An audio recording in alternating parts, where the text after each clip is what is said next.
De quanto vocês acham que foi a abstenção no segundo turno? Segundo dados oficiais, diz que foi a menor abstenção do segundo turno das eleições após a redemocratização, né? Depois que nós começamos a votar para presidente, eleições diretas, que foi a menor abstenção desses anos todos.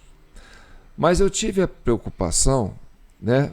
Eu estive em contato com uma mesária que é do Nordeste ou Norte, um desses dois, né? Uma dessas duas regiões.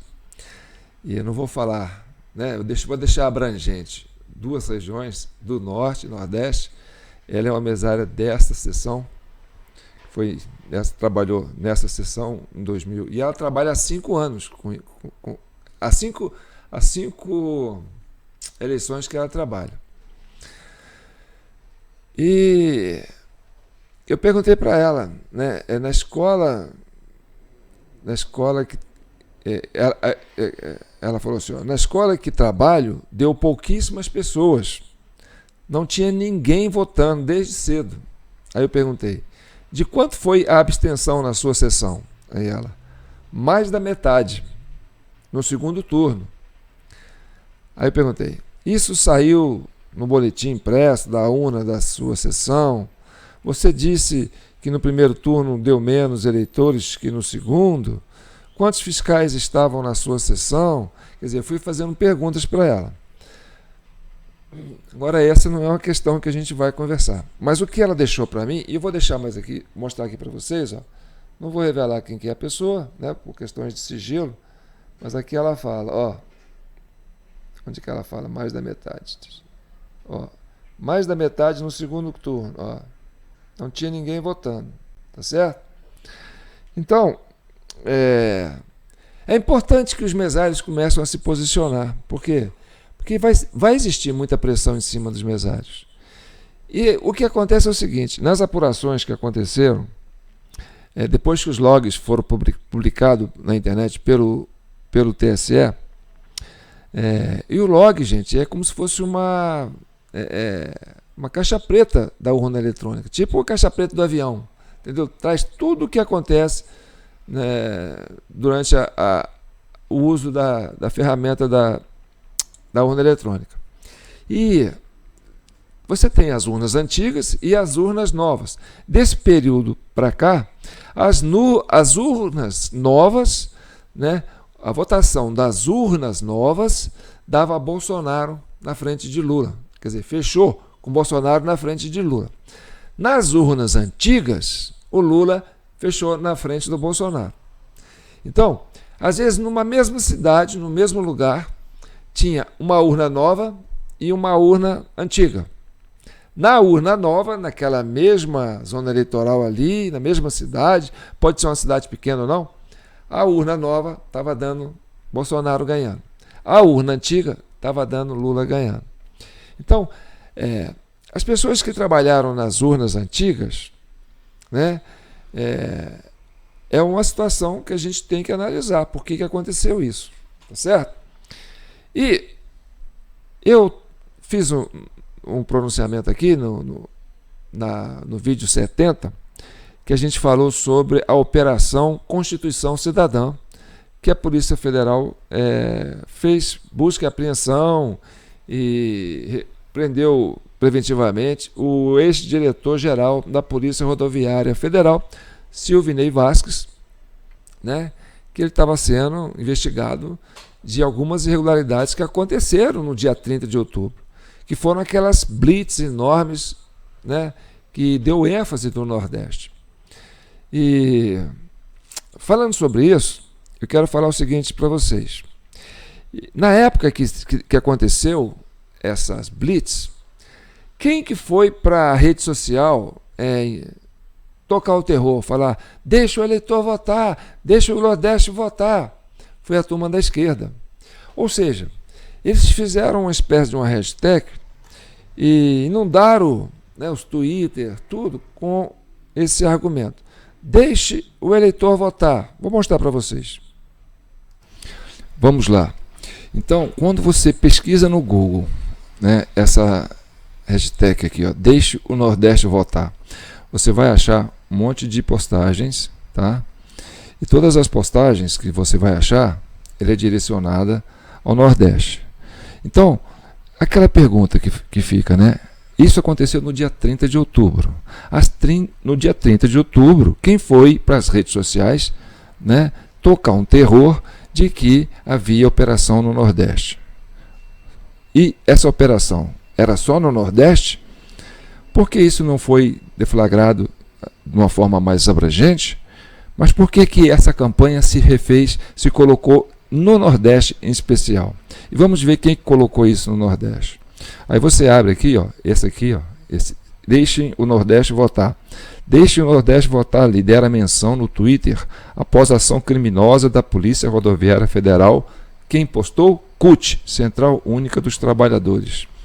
Aí você vai aqui, mesma coisa, ó, deixe o Nordeste votar, lidera menções. Você vai aqui, né, sempre CUT postando. E a CUT é o quê? A CUT é PT, né? Aí você vai aqui, ó, Rede RG, deixa o Nordeste votar, vira assunto mais comentado nas redes sociais. Aí você vai aqui pro deixa o Nordeste votar, operação da Polícia Rodoviária Federal domina as redes sociais. Então, quem foi para a rede social fazer terror sobre essa questão da Blitz foi a esquerda. Olha, deixa o Nordeste votar, aconteceu bica, deixa o Nordeste votar, famosos reprovam a ação da Polícia Rodoviária Federal. Aí você vai pesquisando, né, ó, você vai vendo, ó, deixa o Nordeste votar. Por que só o Nordeste? Não aconteceu no Norte, não aconteceu no Sul, quer dizer, nos outros estados? Por que essa campanha foi deflagrada na rede social no Nordeste? Quem provocou isso? A esquerda. Não é? O respeite o Nordeste. Blog de Geografia, deixe o Nordeste votar. Aí você vai vendo, olha, deixe o Nordeste votar. Polícia Federal dificulta acesso em estradas do Nordeste.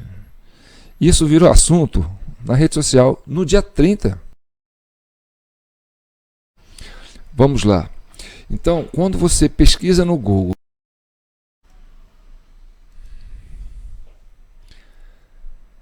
e aí o que acontece? Prenderam o Silvinei Vasquez. Ele estava, como se diz, aposentado, ganhando perto de 16, 18 mil por mês. Aposentou precocemente, antes da hora, né, desde dezembro do ano passado.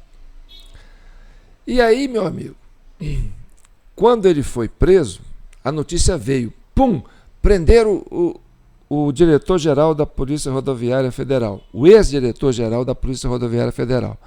Isso foi, acho que foi quarta-feira para quinta-feira da semana passada. E aí aquela notícia, bum, foi uma notícia de susto, todo mundo deu a notícia. E principalmente, você via nas emissoras que eram, né, antibolsonaristas, fazendo uma colocação assim meio, sabe, diferente do que eles costumam fazer. Porque, na verdade, esse Silvinei Vasquez, ele era diretor da Polícia Rodoviária Federal na época do governo Bolsonaro. Então isso foi muito atribuído, né, a uma tentativa do governo Bolsonaro de impedir o eleitor do Nordeste votar. E aí fizeram um terrorismo em cima, né? E tem que apurar, e tem que mandar prender, isso é um absurdo, entendeu? E aí o que acontece? A gente esperava que realmente fosse haver, né, algum desdobramento disso. Porque, gente, fala a verdade, você fazer blitz em dia de eleição, ostensivamente, para atrapalhar o eleitor de votar, isso é crime. Isso é crime eleitoral grave. Então, o que se espera é que o diretor seja responsabilizado. Mas não foi isso que aconteceu. Tá certo? E o mais interessante é que isso não aconteceu nem quando acabou o governo do Bolsonaro e nem quando começou o governo do Lula. Hoje é agosto. Então você teve outubro, novembro, dezembro, né? Aí você vem janeiro, fevereiro, março, outubro. Quer dizer, novembro, dezembro, janeiro, fevereiro, março, abril, maio, junho, julho, agosto. 10 meses. 10 meses depois. E esse moço aí estava aposentado, recebendo o dinheirinho dele, ninguém incomodando. Entendeu? A hora que ele foi preso, a polícia, né, apreendeu o rapaz e mais um monte de militares subalternos que participaram de uma reunião com ele. E a imprensa veio e deu aquela notícia. E só aquilo e bum, sumiu. Eu não quis falar nisso de novo, por quê? Porque eu queria esperar a reação da imprensa, né? Porque o Silvinei Vasquez é uma peça importantíssima nesse processo. E essa prisão dele é muito séria. E ela não foi feita porque o Alexandre de Moraes queria prender, né? Ela foi feita porque ela está dentro do contexto, né, de um crime eleitoral. Então, o presidente do Tribunal Superior Eleitoral, Alexandre de Moraes, foi, né, a pessoa que teve que mandar prender, teve que aprovar. Mas esse pedido não saiu lá do TSE, nem do STF, nem do governo Lula. Isso saiu da CGU, da Controladoria Geral da União, que é um órgão de fiscalização, de controle interno das instituições. Entendeu? E aí que fica a nossa esperança. Por exemplo, hoje é 14 de agosto. Aliás, amanhã eu faço aniversário, viu, gente? Está aí o nosso Pix, jpnoticias@gmail.com. Essa já é a sessão 72, né, da Comissão Cidadã de Inquérito. Então, o esforço nosso é muito grande para pacificar esse país. E o que você puder contribuir aí, você vai ajudar muito nesse processo, porque isso aqui, meu amigo, não é para qualquer um, não, tá certo? Porque o que você vê aqui, você não vê nos outros canais. Você não vê nem na Jovem Pan. A Jovem Pan estava defendendo o Silvinei Vasquez. Porque é bolsonarista, porque era do governo Bolsonaro. Aqui a gente não passa pano em ninguém, não. Aqui é a Comissão Cidadã de Inquérito. Aqui a gente quer buscar a verdade dos fatos. Ele era do governo Bolsonaro. Não interessa. Então a gente tem que ser, partidário, usar viseira, não olhar partido. A gente vai olhar o fato. E o Silvinei Vasquez tem papel importante nesse processo, tá certo? Mas não adianta. O pessoal da Jovem Pan que me perdoe, entendeu? Quer defender o Silvinei Vasquez. Eu não vou defender, porque isso é crime eleitoral, na minha opinião. Você dificultar a pessoa de votar, você apreendeu um veículo porque estava com o pneu furado no dia da eleição. Mas não pode. Você tem 364 dias para fazer isso, vai fazer isso no dia da eleição? Entendeu? Impedir o cara de votar, aí vem o nome dessa operação. Operação Constituição Cidadã. Mas, na verdade, quem é que está defendendo a Constituição ultimamente? Se não são os patriotas, se não são o pessoal da direita. Quem é que vem atropelando, né, alguns preceitos legais que estipulam a nossa Constituição? Não precisa falar, né? Então tá bom. Então, esse órgão de controle... gente, o Brasil não é todo mundo, não está vendido assim não. Está tudo dominado. Não é assim não, gente.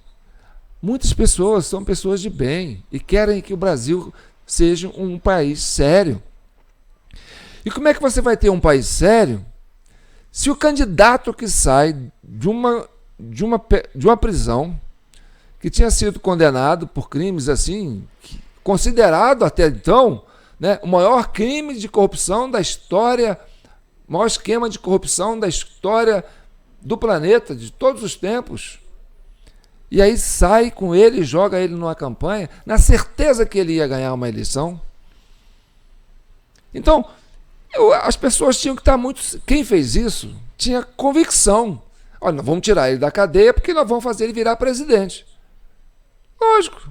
Mas e o pessoal vai achar ruim? Não interessa. A gente vai fazer ele virar presidente. Entendeu? E aí, o que é mais grave é que durante a campanha você vai ver... Vou mostrar aqui. Tá certo? O Lula no palanque falando assim: nós vamos dar um golpe no Bolsonaro. É um golpe na urna. Gente, isso aí Não foi um cidadão comum, não foi um mesário falando, não. Foi o candidato que estava preso, saiu da cadeia, virou candidato a presidente e subiu no palanque e falou: vamos dar um golpe no Bolsonaro. Vamos dar um golpe na urna. Ah, mas o Bolsonaro estava atacando o processo eleitoral. Não. Ele estava falando que a urna não era confiável. Ele estava falando que podia haver falhas no processo. Ele estava falando que o processo precisa ser melhor, mais transparente. Agora o outro candidato, sobe no palanque durante a campanha e fala convictamente: nós vamos dar um golpe no Bolsonaro, nós vamos dar um golpe na urna, gente. E ninguém fala nada. O TSE não fala nada, nem repreende. Isso é muito grave, um candidato a presidente subir no palanque durante a campanha e falar que vai dar um golpe na urna. Isso chama atenção. E aí, né, a sociedade civil tem que se planejar para... Olha, temos um candidato que afirmou publicamente em palanque que vai dar um golpe na urna. Então vamos levar isso a sério. Vamos levar isso a sério.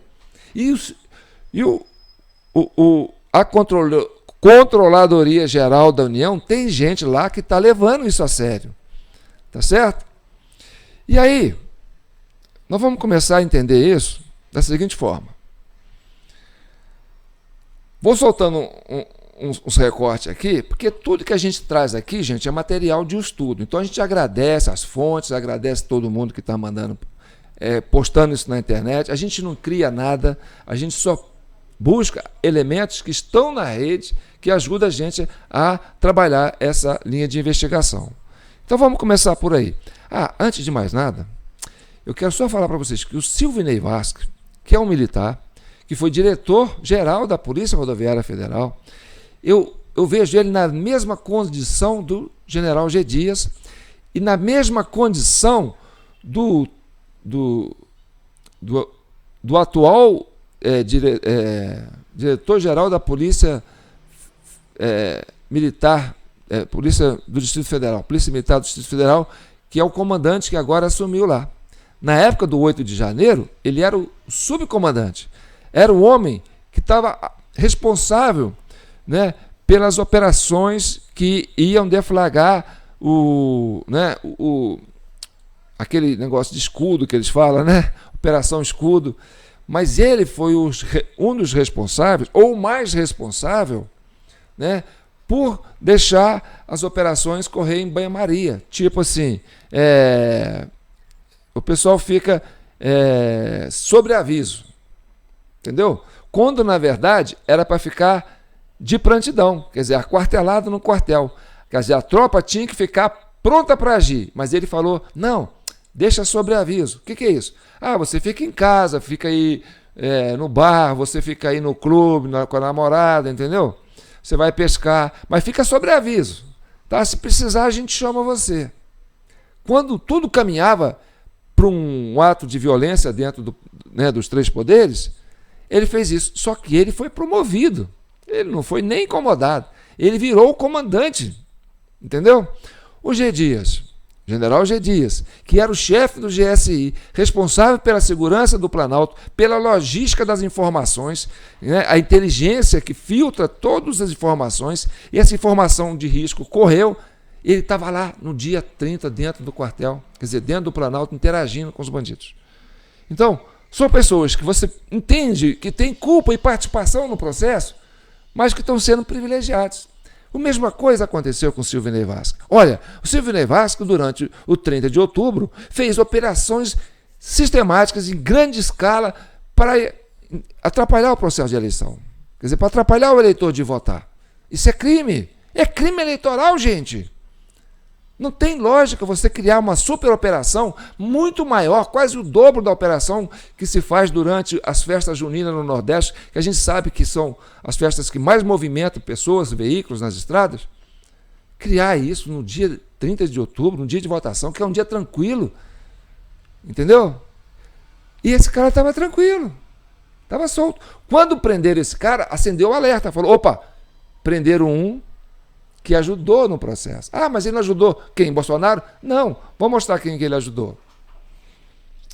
Vamos ver. Vamos acompanhar os fatos que vocês vão entender. A eleição presidencial mais apertada desde a redemocratização trouxe dados reveladores sobre o voto do brasileiro. Eu sou a Laís Alegrete, da BBC News Brasil. Bolsonaro avançou em todos os estados. Em relação ao primeiro turno, Bolsonaro cresceu em todos os 26 estados e no Distrito Federal. Bolsonaro virou em 248 cidades e Lula em nenhuma. Bolsonaro conseguiu ampliar sua votação em 248 cidades, onde Lula havia sido o primeiro colocado no primeiro turno. Para terminar, um dado inédito na história do país. A abstenção no segundo turno foi menor do que no primeiro. A abstenção também foi a menor registrada em um segundo turno.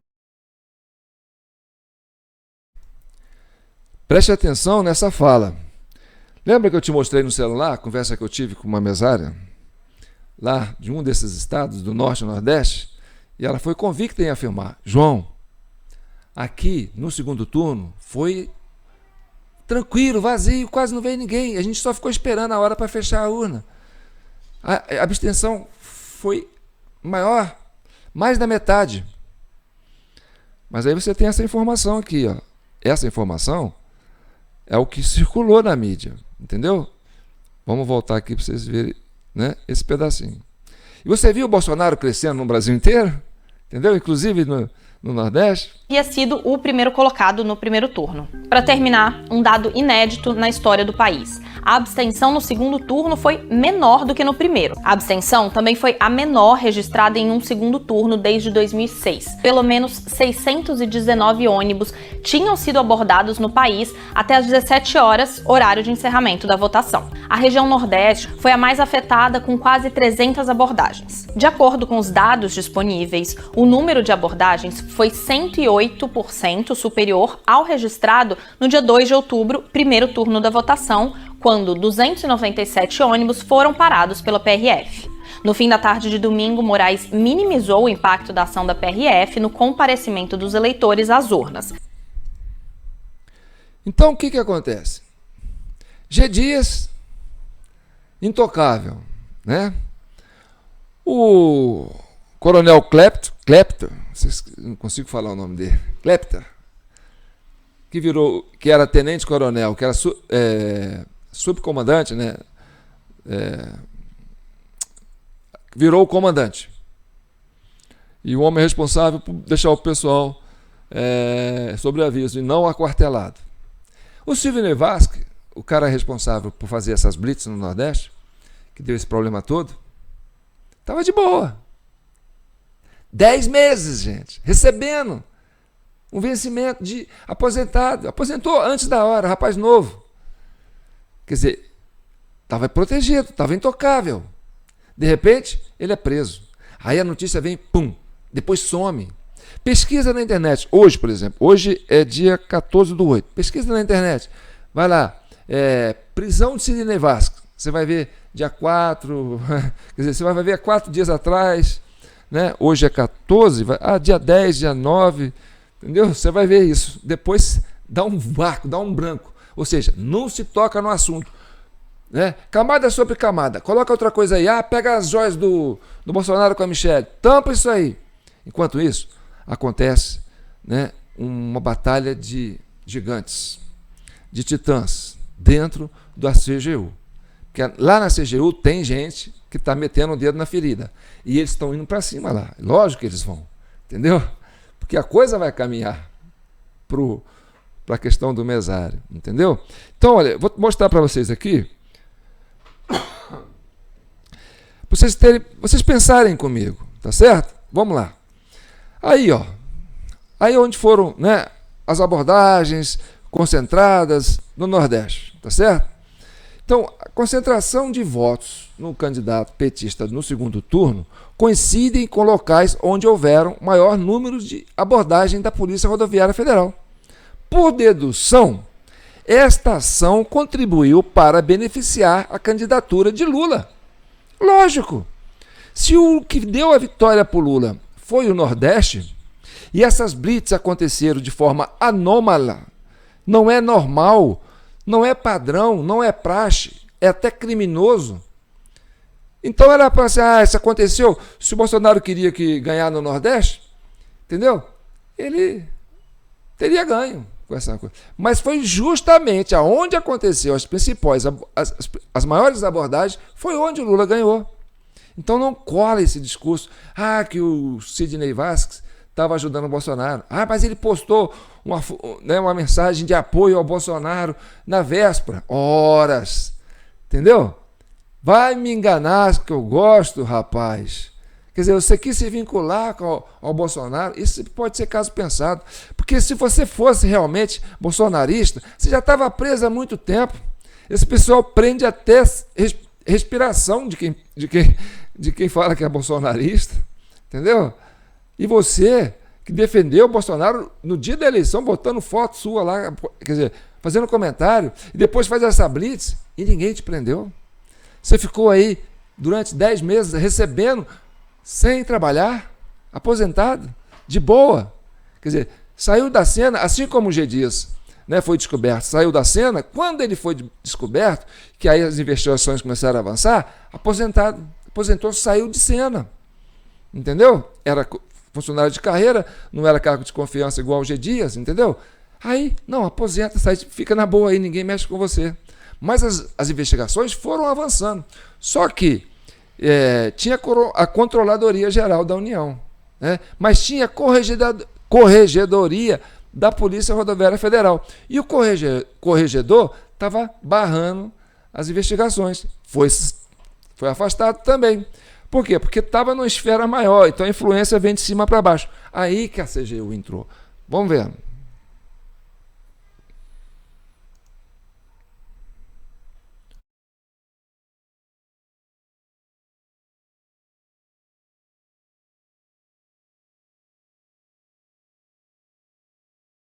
As vulnerabilidades do sistema de votação eletrônica, eles são conhecidos da Justiça Eleitoral e, mais do que isso, a Justiça Eleitoral os aponta. Por exemplo, o surgimento daquilo que na linguagem da Justiça Eleitoral se fala do mesário pianista. Em alguns locais se detectou que o mesário acabava votando por alguém ausente. Urnas eletrônicas. Desde 96 a gente não observou que o mesário autoriza qualquer pessoa a votar. São 472 mil sessões. A gente tem casos de votações e sequências em menos de 10, 20 segundos. É claro que você cria facilidades para mesários há 20 anos nas mesmas sessões. Eles já sabem quem vai, quantos brasileiros chegaram para votar e já tinham votado por eles. Se houver 5 erros em cada sessão, já são 2 milhões de votos. Corromper oficiais eleitorais. Nós temos uma urna que o erro começa na largada. A gente sabe quantas vezes a gente foi votar, a nossa impressão digital não funcionou e o mesário digita qualquer código e autoriza. Agora eu vou trabalhar como advogado do diabo. Você pode ser um mesário, eu um mesário. 15 segundos. Uma outra pessoa fica lá no caixa entre 4h30 e 5 horas. É o mesmo mesário há 20 anos. Ele sabe que não vai votar. O cara faz 50, 60, 70 votos. Um ano atrás, como relator da reforma eleitoral, parecia premonição, eu dizia, acolhendo uma proposição do PDT, de que havia necessidade de aprimorar o sistema de urnas eletrônicas no Brasil. O que acontece hoje? Das 5 horas da tarde, o mesário verifica lá em consórcio com os fiscais, verifica os eleitores que não compareceram, porque não foram, porque morreram, porque viajaram. Com o número do título, ele libera a urna eletrônica e vota quantas vezes ele quiser. Então esse é um tema da maior gravidade. Pode ter a possibilidade de fraude em que 10 pessoas não foram votar. Se o mesário tiver de má fé, ele pode autorizar e cadastrar o voto. Só que isso não é problema da urna eletrônica, isso é problema da pessoa. Isso vale com o voto escrito, com o voto eletrônico. Então, gente, vocês conhecem aquele ditado? Onde passa um boi, passa uma boiada. Então, meu amigo, não é problema da urna eletrônica, é problema da pessoa. O Nordeste, os partidos de lá são todos quase... Quer dizer, os governadores são quase todos de esquerda. E aí, quem é o Flávio Dino? Era o governador do Maranhão na época. E ele tinha essa informação privilegiada. Entendeu? Ele tinha essa informação. Ele, inclusive, já denunciou isso. Isso não foi para frente. Quer dizer, não foi para frente? Então, se ele tinha essa informação, horas.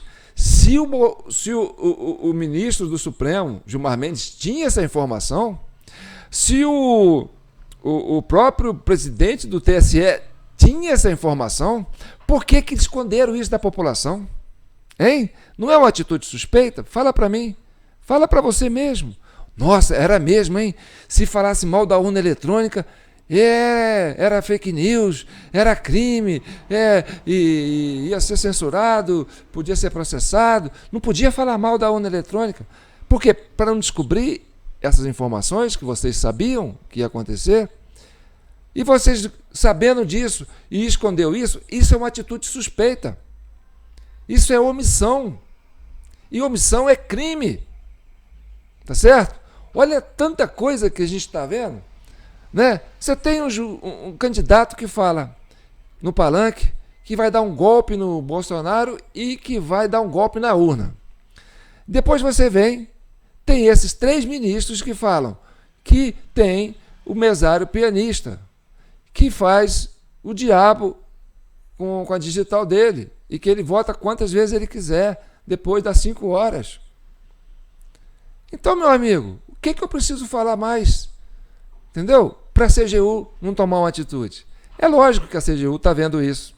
E aí eu tenho essa mensagem de uma mesária do Nordeste que fala para mim assim: João, aqui a abstenção foi mais da metade.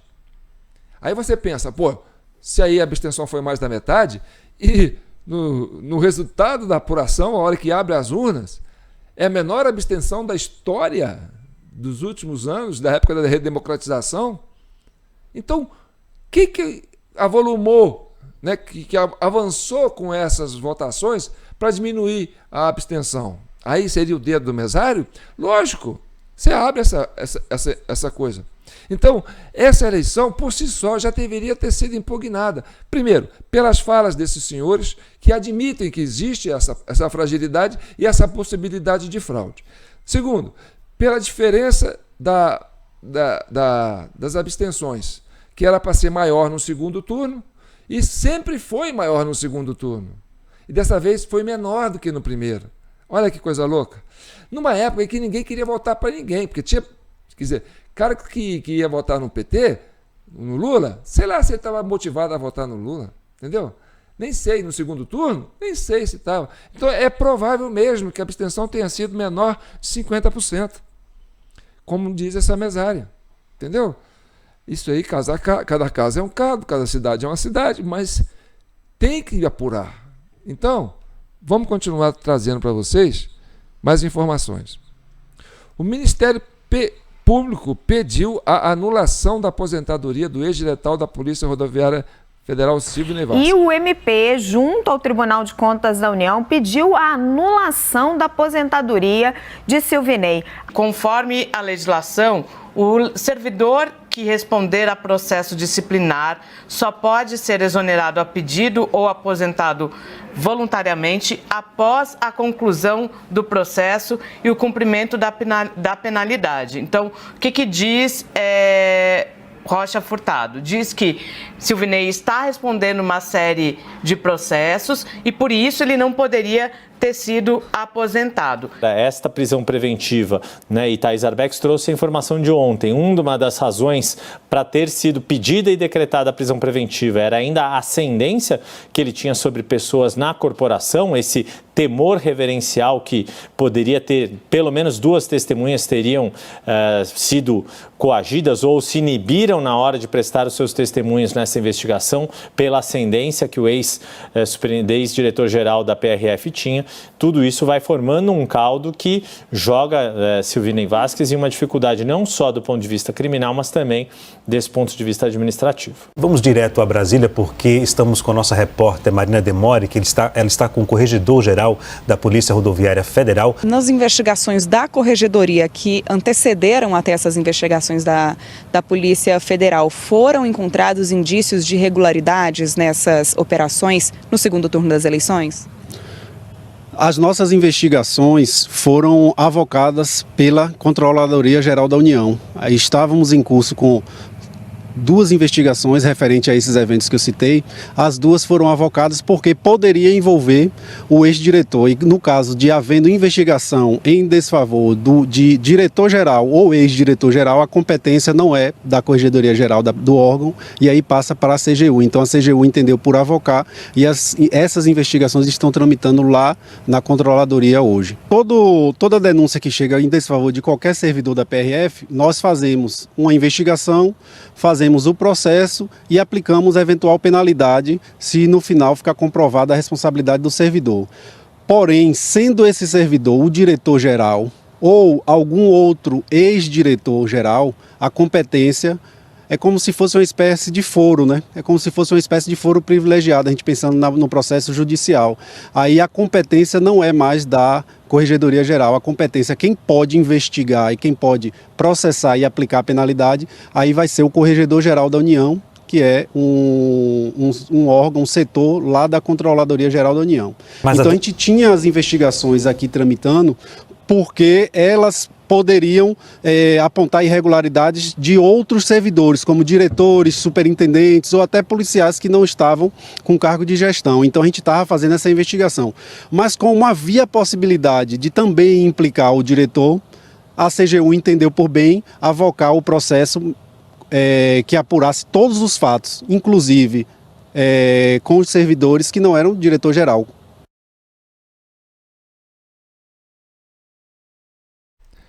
E aí, agora eu quero dar um crédito para a CGU e, gente, pedir para vocês. Olha, de novo, hoje é dia 14, amanhã é dia 15. Eu vou fazer 63 anos. Não tem muito tempo de vida não, viu, gente? Eu queria viver para ver isso. Espero viver para ver isso, tá certo? O Brasil ficar livre dessa maracutaia, entendeu?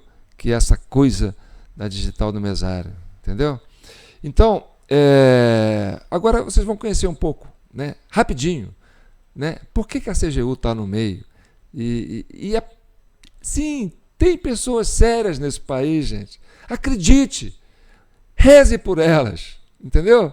Amanhã é o dia de Nossa Senhora de Assunção. Amanhã é o dia da Nossa Senhora da Glória. Amanhã é o dia de todas as Nossas Senhoras. Nossa Senhora é a padroeira do Brasil, tá certo? Nossa Senhora Aparecida. Então, para você que é católico, você que é evangélico, reze para Jesus, mas você que é católico, entendeu? Peça que o manto de Nossa Senhora cubra a Controladoria Geral da União, porque ela vai precisar, ela está sob pressão, entendeu? Por quê? Porque ela está avançando nisso. Você viu que a mídia fugiu do assunto, entendeu? Por quê? Porque isso vai chegar no processo eleitoral e vai dar impugnação, né, do segundo turno. E aí, o Arthur Lira vai ter que assumir isso aí para a gente passar por isso dentro de um processo sem trauma, sem ter que invocar um artigo aí de uma GLO, entendeu? Cancela a eleição, assume o imediato, que seria o presidente da Câmara dos Deputados, e ele vai fazer um novo período para estabelecer uma eleição, arrumar esse problema da digital do mesário, entendeu? E aí sim, nós vamos para uma eleição e pacificar esse país. Porque esse negócio, nós temos a maior democracia do mundo, aqui é o único país do mundo que você conhece o resultado das eleições 3 horas depois do que fechou as urnas. Horas. Eu não quero ter pressa para saber quem ganhou. Eu quero ter certeza que a pessoa ganhou de forma legítima. Eu quero ter 4 anos de tranquilidade para saber quem ganhou. Que fique 1 mês apurando, mas que apure com cuidado, com critério e com transparência, para que a gente possa pacificar esse país. Então vamos conhecer a CGU.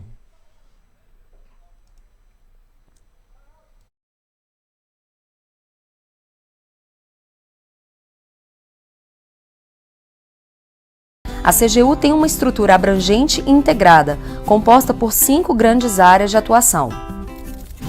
Cada uma delas trabalha de forma independente, porém coordenada, realizando ações que têm impacto em todos os aspectos do combate ao mau uso dos recursos públicos: auditorias, aplicação de penalidades a empresas e servidores, investigações para prevenir e reprimir a corrupção, orientação aos gestores públicos, transparência da gestão pública e promoção da ética e da integridade pública, além do recebimento e tratamento de demandas da população de todo o país. A cada ano, os trabalhos de auditoria governamental avaliam os processos de governança, de gestão de riscos e os controles internos nos órgãos e entidades, abrangendo os mais diversos temas, entre eles políticas econômicas, políticas sociais e de segurança pública, gastos com pessoal, previdência e benefícios assistenciais, políticas de infraestrutura. As auditorias que apontem falhas e irregularidades podem resultar em punições e ressarcimento dos recursos financeiros. Elas também geram recomendações aos gestores públicos federais com o objetivo de promover a melhoria da gestão pública, de prevenir a ocorrência de futuros ilícitos e de tornar a administração pública cada vez mais íntegra e eficiente. Após concluídas essas fiscalizações, quando é necessário, é hora de adotar as ações punitivas, tanto de dirigentes e servidores quanto de empresas corruptoras. É aí que entra o trabalho da Corregedoria Geral da União. Os agentes públicos envolvidos em atos de corrupção podem ser punidos com demissão, destituição ou cassação de aposentadorias, e empresas podem receber multas e ficar impedidas de firmar contratos com órgãos públicos.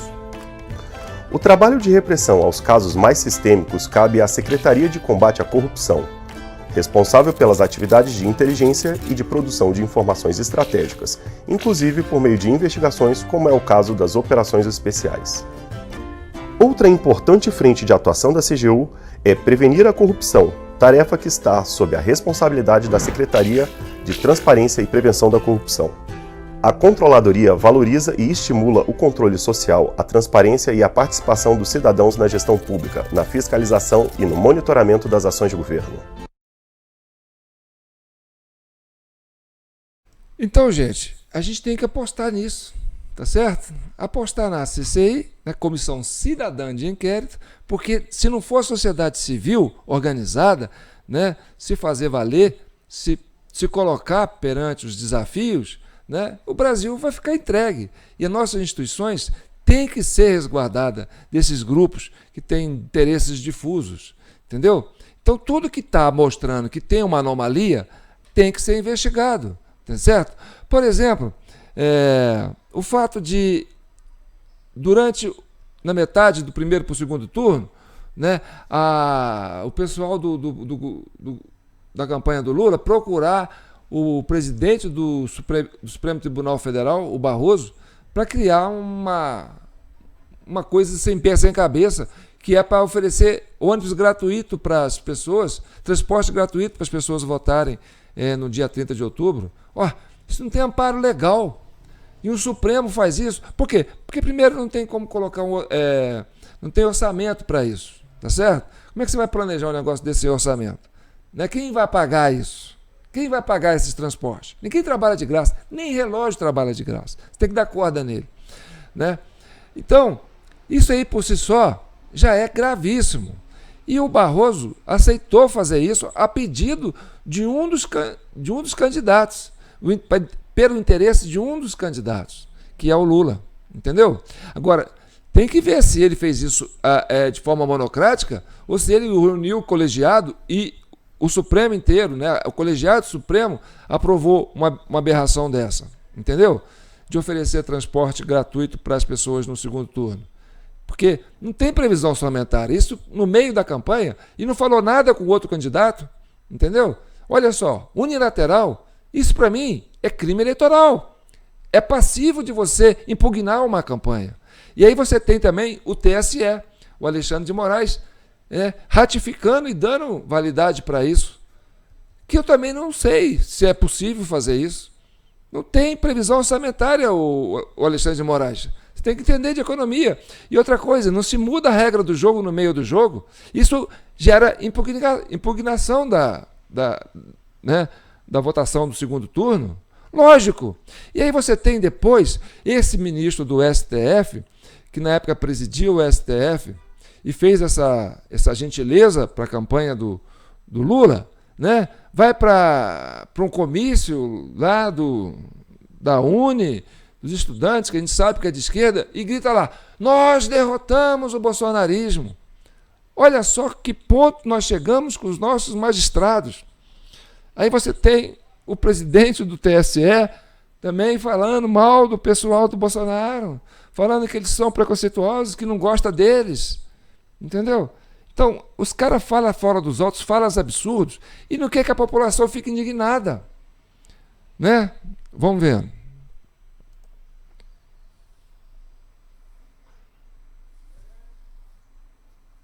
Porque o ministro do Supremo Tribunal Federal, Luiz Roberto Barroso, autorizou o transporte gratuito no dia do voto.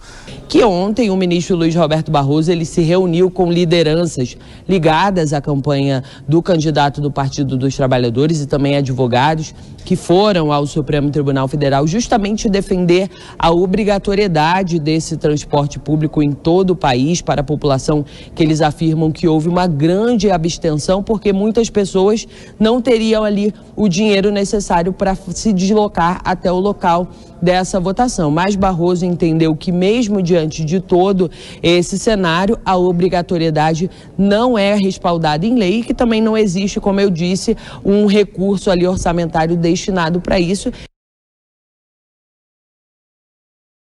A partir não só da decisão do Supremo Tribunal Federal, na DPF, de relatoria do ministro Barroso, e posteriormente da resolução do Tribunal Superior Eleitoral, na questão da gratuidade estaria fora da lei de responsabilidade fiscal.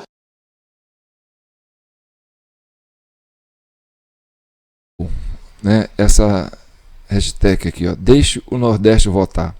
Você vai achar... Boa tarde a todos. Peraí que eu misturei as bolas aqui, peraí. Tá, aqui. Então você tem a ação de 2 ministros, de 2 órgãos superiores diferentes. Você tem o Barroso, entendeu? Você viu que o Alexandre de Moraes, parece que isso foi só o Barroso que fez, por conta dele. Não sei se isso foi decidido em plenário, né? Lá na plenária do STF. Se foi o colegiado que decidiu fazer esse negócio aí de dar transporte gratuito.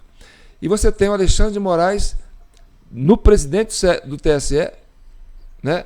Incorporando essa ideia para beneficiar o interesse de uma das chapas. Gente, que absurdo! Isso é motivo para impugnar o segundo turno. Não tem outra explicação, entendeu? E aí você fala, mas o cara que fez as blitz, né, foi lá e parou os ônibus. Peraí, mas os caras que foi pedir para ter ônibus de graça é o pessoal do PT. Quem autorizou? O presidente do TSE, Barroso. Quem referendou? Quer dizer, o Alexandre, do STF, o Barroso. Quem referendou? O presidente do TSE, Alexandre de Moraes.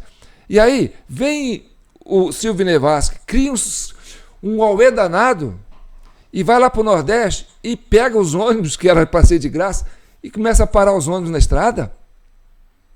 Hein? E depois o homem aposenta, sai de cena, a hora que estava sendo investigado, fica ganhando seus vencimentos aí sem ninguém mexer nele. Hein? Fala sério. Não está igual o caso do G. Dias, que foi descoberto? Afasta ele do caso.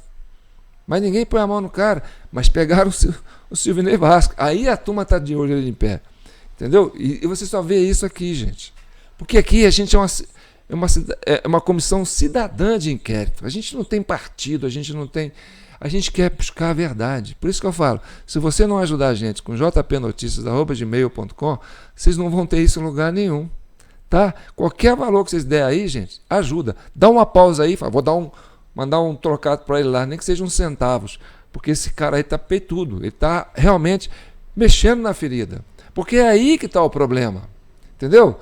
O resto tudo é cortina de fumaça, camada sobre camada, para ninguém entrar nesse assunto. O 8 de janeiro foi para fazer camada sobre camada para ninguém entrar nesse assunto. Porque o que o pessoal estava fazendo na frente dos cartéis, protestando, era sobre isso. Então não podia falar sobre isso.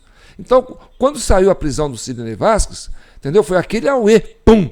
Não, sai do noticiário, tira do noticiário, porque vai chegar no mesário pianista. E aí é que é o problema. Então vamos lá. E você vai ver que durante a coletiva que o Alexandre de Moraes deu, logo chegando no encerramento da votação, né, no dia 30 de outubro, a imprensa foi toda para cima dele, querendo a cabeça do Sidney Vasquez. Olha, Que absurdo é esse? O cara vai fazer blitz no Nordeste inteiro, atrapalhou o pessoal de votar. O pessoal do PT vai para a rede social e fala, tá tendo blitz no Brasil inteiro. Então, quer dizer, quem tem carro com problema, não tem IPVA pago, tá com pneu careca, falou, nem vou votar, ainda mais no segundo turno. Votar para um cara que saiu da cadeia, hein? Eu vou votar no Bolsonaro, que eles chamam que é como é que eles chamam o Bolsonaro? De genocida? Não vou, entendeu? Vou lá votar, prender meu carro por causa disso. Por isso que a menina lá do Norte e Nordeste, que é a mesária lá, que entrou em contato comigo, falou, João, eu tô bobo, aqui, na minha sessão, a abstenção foi maior de 50%. Então, meu amigo, da onde que veio o resto dos votos, que fez a menor abstenção da história da redemocratização?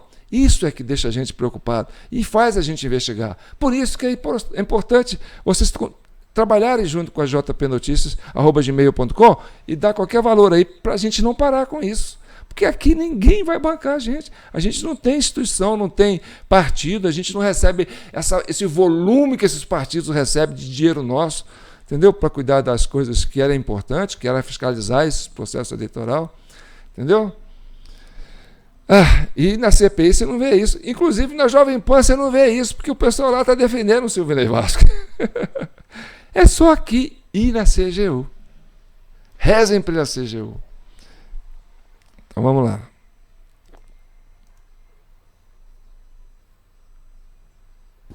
Boa tarde a todos. Nós estamos já 3h30, falta pouco, como eu disse, para terminar. O diretor da Polícia Rodoviária Federal editou uma ordem de serviço, que todos viram. As operações realizadas, e foram inúmeras operações realizadas, foram, segundo o diretor da Polícia Rodoviária Federal, que veio até o Tribunal Superior Eleitoral há poucos momentos explicar exatamente essa questão e vai documentar depois, foram realizadas com base no Código de Trânsito Brasileiro. Ou seja, um ônibus com um pneu careca, um ônibus com o farol quebrado, sem condições de rodar, era abordado e era feita a autuação. Vocês vão ver, durante toda a entrevista, o pessoal, o jornalista, com sangue nos olhos, querendo a cabeça do Silvio Ney Vasquez. E quem protege o Silvio Ney Vasquez? Alexandre de Moraes. Por isso que a situação dele ficou complicada, porque ele foi, a CGU falou, não, vamos prender esse homem. Assina aí, porque você é o ministro do Tribunal Superior Eleitoral, que a gente precisa do seu rabecão. Ele teve que assinar, mas isso aí está deixando ele desconfortável. Olha como é que ele deve estar desconfortável a partir dessa entrevista que ele fez, como é que ele defende o Silvio Ney Vasquez. Até agora há indicações de que essa decisão da PRF de realizar as operações, principalmente no Nordeste, elas foram seguidas por ordens superiores. Veja, o prejuízo que causou aos eleitores, eventualmente, foi o atraso.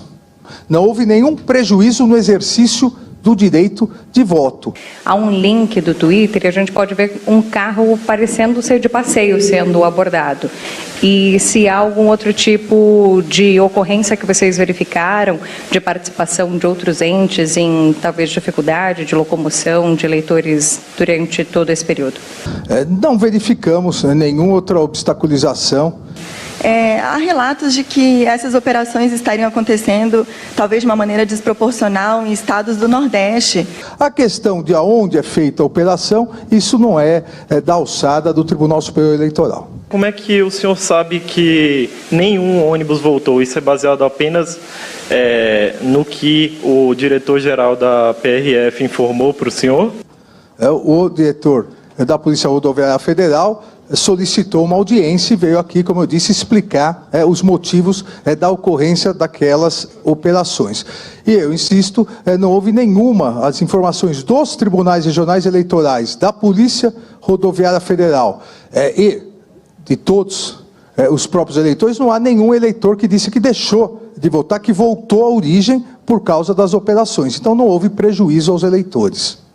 Num eventual cenário de ter sido algum tipo de uma ação planejada para dificultar o acesso de eleitores, quais seriam as possíveis responsabilizações dos envolvidos? Vamos aguardar.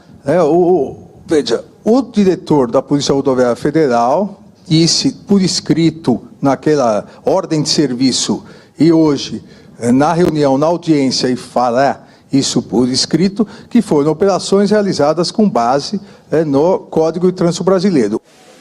Oi, ministra Isadora Peron, do Valor Econômico. Vai ter alguma apuração depois em relação à responsabilidade dos superiores? Nós vamos analisar essa questão. Não vamos fazer não devemos fazer nenhuma conclusão precipitada, até porque nós estamos terminando, falta 1h06 para o término das eleições. Del Curi, repórter da CNN, boa tarde. O senhor falou que haverá apurações ainda nesse caso da PRF. Quais podem ser as eventuais responsabilidades nesse caso, por parte da apuração que o TSE vai fazer? Como eu disse anteriormente, a partir das informações do diretor da Polícia Rodoviária Federal, dos TREs, dos procuradores regionais eleitorais, que em vários locais atuaram também para verificar o que ocorreu, nós vamos apurar se houve ou não desvio de finalidade, abuso de poder, ou se houve um engano de interpretação. Boa tarde, ministro. André Spigariol, do New York Times. Ministro, os dados internos da PRF que a gente teve acesso até o momento mostram que, em relação ao dia 2 de outubro, houve muito mais abordagens a ônibus do que... hoje houve muito mais abordagens a ônibus que em relação ao domingo do primeiro turno. O diretor-geral da PRF, ou mesmo o senhor, tem alguma explicação para esse maior empenho, digamos, em relação a ônibus nas estradas federais? Ele vai mandar tudo isso detalhadamente por escrito, aí o Tribunal Superior Eleitoral irá analisar.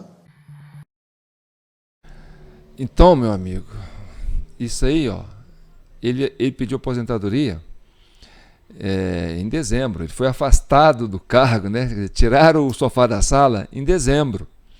Então, janeiro, 8 meses. 8 meses de investigação. Então, o Silvio Nevasque provavelmente devia estar sendo monitorado. Entendeu? Porque a prisão dele só se dá quando é preventiva. Por quê? Porque temos elementos para prendê-lo. E aí, essa mídia aí, que é antibolsonarista, estão todos dormindo, entendeu? De olho aberto, porque qualquer hora pode surgir alguma informação aí que vai complicar essa situação para a base do governo, entendeu? E eu acredito que deva, entendeu? Ir fundo nisso, porque a gente quer pacificar o Brasil, gente. E essas coisas entendeu? Que fazem esse drama todo, isso aí divide o país, divide as famílias, divide todo mundo, entendeu? Eu estou já velho para ficar aqui perdendo meu tempo fazendo. Pô, editar vídeo dá um trabalho, vocês não fazem ideia. Eu passei minha vida profissional fazendo documentários. Eu gastava um mês para fazer um documentário. É pesquisa, é fundamentação, é edição, é colher material, produzir material. Entendeu? E de repente eu tenho que estar aqui quase todo dia mandando vídeo para vocês, editando isso aí. Aí tem um rapaz que ainda falou assim: pô, quer ganhar dinheiro fácil, cara? Vai continuar com sua banca de camelô. É tudo que eu quero, é continuar com a minha banca de camelô. Porque isso aqui é difícil pra caramba, rapaz. E você não vê isso em lugar nenhum. Por quê? Porque eu sou um cidadão preocupado com o Brasil.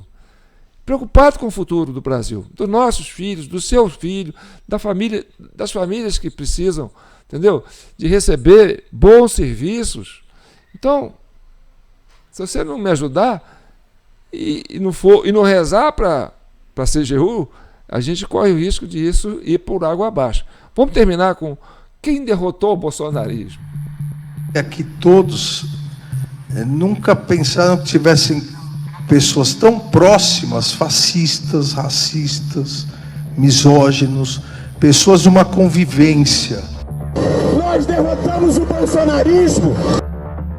Nós derrotamos o bolsonarismo! Agora vocês têm que estar preparados, porque nós derrotamos o Bolsonaro, mas não derrotamos os bolsonaristas ainda. Os malucos estão na rua. Ele vai ver um golpe, ele vai sofrer. Dia 2 de outubro, o povo brasileiro vai dar um golpe sem fuzil, um golpe sem metralhadora, um golpe sem embuste.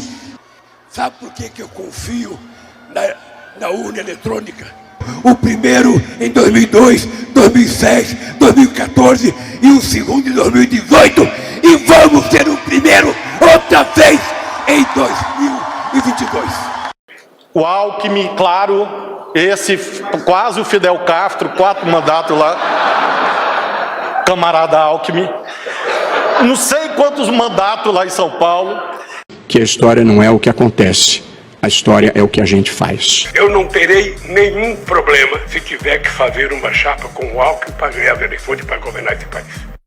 Em quase 50 anos de vida pública, eu nunca tinha visto um uso e abuso da máquina pública como ocorreu nessa última eleição. O que podia e o que não podia ser feito foi feito para ganhar a eleição. Eu quero ser candidato de um movimento, é esse movimento que vai dar um golpe no Bolsonaro, é um golpe na urna.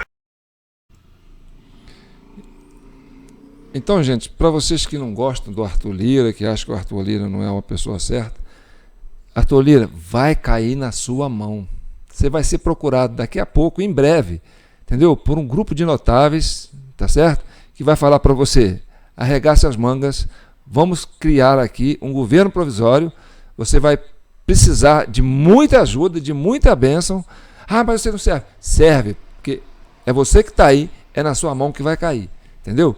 Quis o destino que foi você. Não é à toa que a sua mãe te colocou o nome de Arthur, o rei Arthur. Então, você é que vai pegar a espada de Malibu, a espada que só você consegue operar, e vai fazer essa passagem.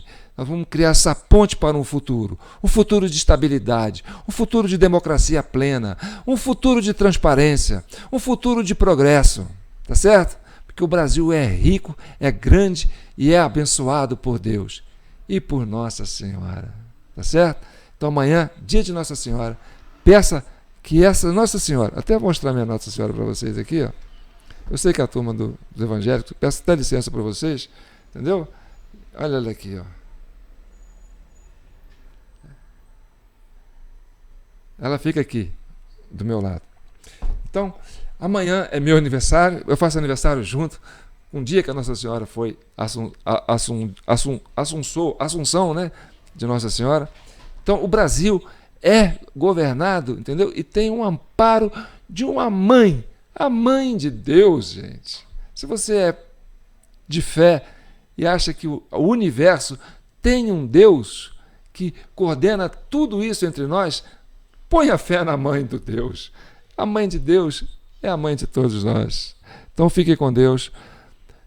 E, eu não quero que vocês fiquem aí falando parabéns, João, parabéns, João. Não, entra no assunto, tá certo? Eu já sei que vocês mandaram parabéns para mim, manda pix, não precisa falar nada.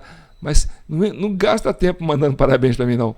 Fala sobre o Brasil, dá parabéns para a CGU, vamos avançar com a CCI, vamos pacificar esse país, tá certo? Já passou de 1 hora. Falo muito, né? Mas tem que ser. Então fique com Deus. Aqui é João Paulo Guimarães, falando direto de São João del Rei, a capital brasileira da liberdade. É Minas Gerais, um estado de espírito. Fique com Deus.